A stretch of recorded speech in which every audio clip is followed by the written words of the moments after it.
everybody. It's Stephanie Grams. It is July 15th, 2022, and this is a continuation of the introductory course called The Heart and Business Behind a Memory Bear and Comfort Care Sewing. So, again, I'm Stephanie Grams. You can find me at stephaniegrams.com or the free newsletter at sewpreneur.com. And that's where the PDFs and supplements and all the good business stuff is sent through the newsletter there. And if you're following along, this is the sewing journal I have for sale in my Etsy shop. You can download it. It's a PDF, and you can just put it in your business binder. And that's the I'll show you just in case you haven't seen the other videos. If you've already seen the videos, give me just a second to recap. And this is kind of the business binder here. As you can see, it's a D ring. All my papers are falling out. But that's just how it is when you teach online business classes. So basically, individuals come to me to learn more about the business side of sewing. They typically already sew. They may even have a business that they want to grow, or they are students who are learning how to sew and want to make a career out of this. So recapping, this class right now is called the Introductory class, The Heart and Business Behind Memory Bears and Comfort Care Sewing, and today is day 2. Just follow along in the playlist and get on the newsletter. That way you can kind of get a rundown of what was published first. So recapping, we went over some terms that were or keywords for your business. It's memory sewing, comfort care sewing, and sentimental sewing. And I'm not going to go through all of those for this video. It'll be in the playlist. And so that was from July 13th, 2022. So moving on, is there a demand for these sewing services? And if you've noticed, once you start searching memory bears or memory bear makers or t-shirt quilts or memory blankets, things like that, you'll get hundreds, if not thousands, of uh, online shopping options. The thing is, don't let that discourage you because there really is a demand for this type of business. This service is it's still kind of rare, to be honest with you. It's not that memory bears are rare because those have been around, I guess, a long time. I mean, I've only known about them for the last, I don't know, maybe 5 years or so. Um, but the concept is not new. So, saying that, you need to first get your business hat on and think, all right, who do I want to serve? Who is your perfect customer? Is it somebody that strictly has wedding gowns and they want certain mementos made out of those? Or is it more of the um, pediatric NICU type of preemie babies and preemie clothing weighted bears? So kind of get a feel for that. That's what's going to help you, first of all, decide on the right keywords for your business to address or to connect with the right customers, but it will help you moving forward because the next class we do together here on the YouTube channel is actually drawing up your business plan.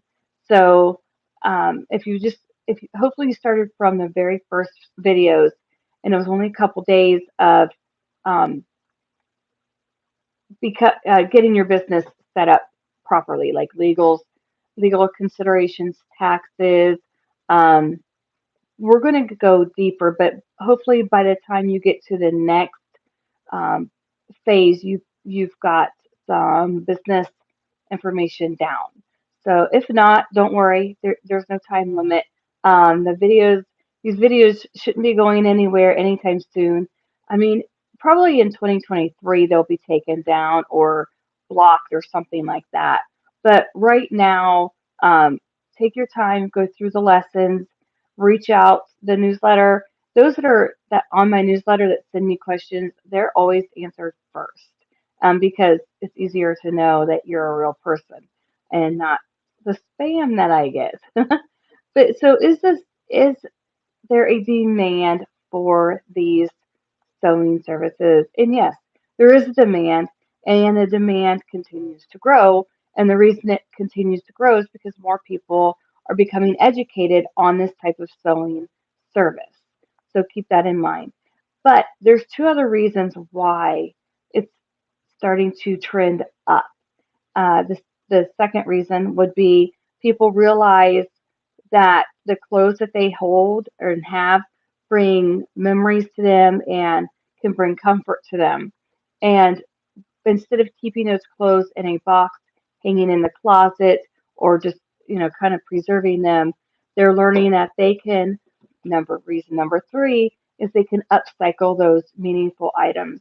They can upcycle them instead of recycling them or donating them or letting them get eaten by moths in a trunk in your attic or throwing them away and putting them in the landfill. So saying that, if you are still unsure of your customer base or the exact sewing that you want to offer, stick with me, because that's something that we work through in these classes. Okay, let's see what my next point was. And I always try to keep these videos short and to the point. Um, One thing to keep in mind, though, when you are searching, and if you've done any type of competitor search, and I can teach you how to do that if you're interested, is you might be discouraged when you find a competitor close to your own zip code. Don't be discouraged, because there's got to be some way for you to stand out from them with what you serve. And it might take you a little while to know what that is, but great minds think alike kind of thing. So if you're on my newsletter, I'll be more than happy to help you along with that and give you some pointers. Um, if you have somebody reach out to you and they don't know exactly where it is you are offering your services, like for instance, this happens to me quite often. Somebody will say, oh, you made so and so's memory bears, and for instance, it was in Lewis Center, Ohio, and they thought I was still in Lewis Center, Ohio, and I wasn't. And I let them know that no, that I had already moved, but I'm more than capable of providing that service for them. And they were just not comfortable with mailing their items and asked if I knew anybody back in Lewis Center to help them. Well, unfortunately, I didn't. And that's one reason why I have a Memory Bear business directory for US based Memory Bear providers, is because you don't want somebody to go without this service. And just because they don't want you to do it because they have to mail their items doesn't mean that you can't be a valuable resource for somebody else in the same service based business. So if you just heard what I said and you have a US based memory bear business and you want in my free directory, you need to be on my newsletter list. And that's at soapreneur.com. All right, so what else is there? Keep in mind that these types of sewing services give your customers a tangible way to hold on to and remember better times or the loved ones they are missing. And that little quote is not unique to me. I think we can all agree that we've heard that mentioned before. And I don't know who the original author of that is, but if I did, I would give them credit. But that kind of goes along a line with the memory sewing services. Now, remember, we talked about memory or memorial type of sewing. We have comfort care sewing, and we have sentimental sewing. Those are all three different. They're very similar, but they are different. And trust me, your customers will decide on you as a service-based provider based on those keywords. It's happened before. Let's see here. Question. What skills does it take to start a memory bear or memory and comfort care sewing business? So basically, what skills does it take to start this type of business? So you want to have the ability to read and understand sewing patterns. You need to be experienced with using a sewing machine, even if it's a basic straight stitch. Just make sure you understand the tension, the type of needle with the fabric. You need to understand how to handle delicate clothing because, unlike making baby clothes or adult clothes, you can't go buy a yard of fabric or a bolt of fabric.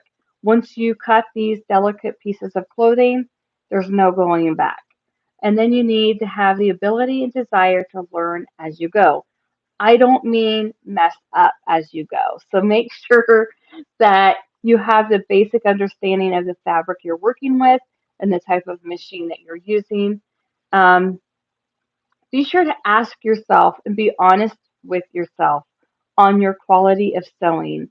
And if you have the heart and the desire for this business, but you're still lacking the skill, then please practice. Practice on clothes of your own. Practice on clothing from a thrift store or a yard sale. Um, practice, practice, practice. All right. And ask questions. If you're stuck on something, stop what you're doing and go into one of my private groups and ask, hey, how do I do this? What interfacing or stabilizer? Those are often used interchangeably, stabilizer and interfacing. Just ask questions, show pictures. This is where I'm stuck.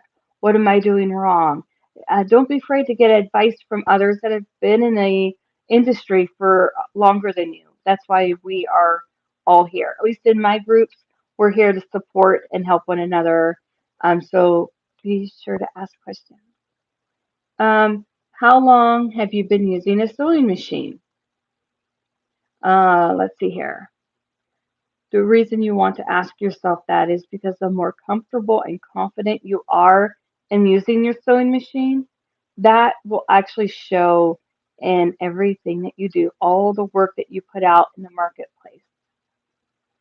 I cannot give you, one question somebody asked me in another class that I taught was, how much experience would you say you have with sewing as a hobby or as a business? And I kind of get what they were asking, but I think the answer to that question would be, how comfortable are you, regardless if it's a business or a hobby? How comfortable are you with your sewing machine, needles, and different types of thread and different types of clothing and fabric and things? The more comfortable you are, your confidence will show through, and your work should be top notch by then. One thing to stress, I always recommend this to my students, is this: the person that is reaching out to you. And this can be a doozy of a conversation, to be honest with you, and it may be debatable within the memory bear and sentimental sewing um, industry. But do you know the difference between a teddy bear or stuffed animal versus a memory bear or a sentimental item? So, if it's a sentimental teddy bear and you're taking a living person's favorite shirt and creating a teddy bear for them to have versus a teddy bear stuffed animal, what's the difference? Because some individuals may be thinking they want a memory bear to give to their child to play with. And that's not technically the same thing. Yes, it's made out of your clothing and it's meant to bring memory and comfort, things like that. But most, I would say 99% of memory bears that are put out into the marketplace in this industry are not to be seen as a toy. It is seen to be as a um, an occasional thing that you hug or you decorate with. It's an item that should not be tossed around, played with, taken out in the playground. Um, thrown around with the dog, that kind of thing. Because really, you can't get that fabric back. You can't get that shirt back or the clothing back. So really make sure that your customer and that you know that there's a difference. Again, this is often debatable in the industry. And I will always say forever and ever and ever, you do what's best for you in your business. I'm just giving you some things to think about. Um, Keep in mind that memory bears and related comfort care items are made from irreplaceable pieces of clothing that have been worn and really cannot be replaced. It's not like replacing it or recreating that item with a bolt of fabric found at Walmart or Joann Fabrics or Hobby Lobby. So always keep that in mind. Just, you know, try to remind them it's not a toy. I actually had to put that in my contract and on my website, and we also talk about it in the order process with my customers. That's not saying they can't hold it, hug it, whatever, but basically, it's technically not a toy. And that's for legal purposes also. We'll talk about that later. All right, so let me see here. This is a rundown, and this is actually the last part of this class. So, and we can always go way in depth later on, but these are all introductory things to think about. So, question, how do I get started? Well, number one, decide if this is even something you're interested in starting. Do you love to sew, and can you see yourself spending one day on one memory bear, start to finish, designing, cutting, sewing, stitching, stuffing, and personalizing? Can you see yourself doing this? Two, be your own first customer. Again, even if you've been sewing for a long time, go to the thrift store, go to a yard sale, go to a garage sale, go to wherever and find some really used, thin, worn clothes because it's so different than getting a t-shirt, a newer t-shirt versus a shirt that was printed 20 years ago. The fabric is not the same. Get different types of fabric. If you want to be able to work with knits, like knitted sweaters, completely different process than working with a t-shirt or a button-up shirt. Completely different feel. It's different techniques, different tools and notions that are used. Um, be sure to take before, during, and after photos of the process of how you do your work. Pardon me, because all of this is going to make a difference in standing out from your competition. So think about those little things. You know, you might think it's no big deal how you iron the shirt or how you iron on the stabilizer, but really that could make or break a customer who's looking at your services and the service up the street. So really think about what you're doing. What I like to do, and it's really difficult because like right now I'm filming with my cell phone, but I also get text messages and phone calls from my family on this cell phone. So um, try to take a camera, and again I've had to do this many times, and film yourself from start to finish, and then go through and edit whatever you need to edit. These types of lessons, I don't edit the videos, so you get all kinds of weird stuff happening in these videos. Um, Hopefully, it's educational and it's entertaining at the same time. So, decide on your legal structure. We did that a few days ago in this playlist. And decide the area, just dedicate an area for your sewing and in inventory, your orders. Remember, you want a dust free, pet free, kid free, cooking free, smoking free, and free of foods and drinks area. If you have to do what I did, I started at my kitchen table. We did have a dog at the time, and three of my four daughters lived at home still. And so, you know, I was in the hub of the area. I had to literally dust, vacuum, and scrub everything before I started on those bears. And I disclosed to the customer. I do have a dog. I do dust and clean. This is the type of dog we had. And the customer was like, that's fine. So please be honest and open because you want to make sure that your customer does not have an allergy. Like I'm allergic to peanuts. I can't be around peanuts or peanut dust. Please don't eat peanuts while you're working on something for me, that kind of thing. So think of all of that. Um, the next question is, who wants these services? So hopefully you're able to jot these last three questions down because these are going to be very important in the business planning video classes that we do next. So who wants these services? Don't confuse this question with who is your customer.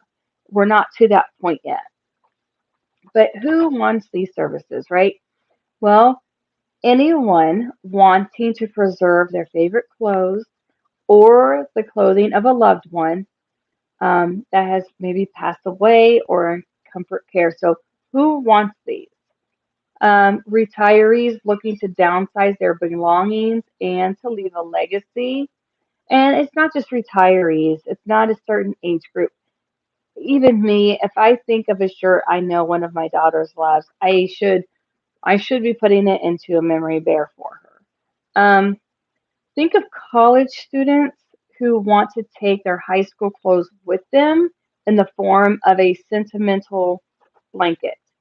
So you see how it's not a memory blanket because they haven't passed away. It is more along the lines of a comfort care item or a sentimental item. It's for the living person. Um, Think of the newlyweds that want to have a family heirloom. So even if you're not a newlywed, let's just focus on newlyweds. They have this beautiful gown, this wedding gown, and tuxedo maybe or suit and tie, the tie and cummerbund especially, because typically the customers buy the tie and the cummerbund, their vest, and they want to incorporate that. So they have many options. They have the options of a memory bear bride and groom set, and then smaller versions of those to hand out to their future children or if they have grandchildren. Um, think of that. Pillows, pillowcases, ornaments. There's all kinds of things that you can do. And then let's see here. Last but not least, an individual who has favorite clothes just hanging in a closet and would like a unique way to display them. Maybe you have a customer who has a beautiful gown, a pageant gown or something, and it brings them a lot of joy, but it's in a closet and they would like to do something unique with it. They may reach out to you and say, hey, I have this beautiful item of clothing and I see that you sew. What can I do with it so I don't have to keep it in the closet? One of the things that has been growing in popularity is turning your favorite gown or clothing into a wall hanging type of quilt. And so those are just some really great ideas and some questions to go over for yourself. I go over these questions every quarter for my own business because what happens is a business is typically alive. It's growing. Um, it doesn't really stay in one place only because you don't want it to grow stagnant. One second. Sorry, I just drank that in your ear. And so a stagnant business is not growing. It starts to fall to the wayside. Um, you want it to be alive and moving and growing. That doesn't mean you have to change your services all the time. But again, we can talk about that in depth in one of the other classes. So join me for the next set of classes, and that will be business planning. And I really like to use a one-page business plan and then give you some ideas to grow from there. Um, I'm not sure how many videos that one will be. It might be 2 videos also. As always, join my newsletter at soapreneur.com. Visit my Etsy shop for your PDF supplements and let me know if you have questions below. Have a great day, guys.